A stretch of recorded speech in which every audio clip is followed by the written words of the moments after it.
大家好啊！今晚由曾子麟同顛當，仲有阿贊同你睇天氣。一道低壓槽為廣東沿岸地區帶嚟唔穩定嘅天氣。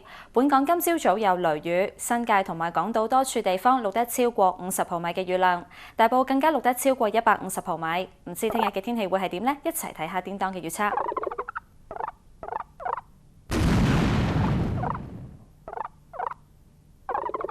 唔該晒顛當，預測聽日多雲有驟雨同埋幾陣雷暴，朝早雨勢有時頗大，氣温介乎25到29度，相對濕度介乎喺80%至到95%。跟住睇下未來幾日嘅天氣。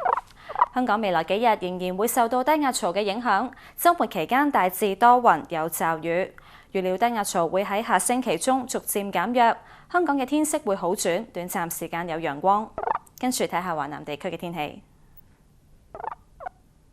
澳門、廣州有雷雨，深圳、東莞有雨，4個城市嘅氣温介乎24到31度。另外4個華南城市嘅天氣：珠海、佛山同韶關有雨，中山有雷雨，氣温介乎24到31度。最後睇埋4個主要城市：北京天晴，上海有雨，天津同埋成都多雲，上海嘅最高氣温有成32度。今晚顛當天氣預報就講到呢。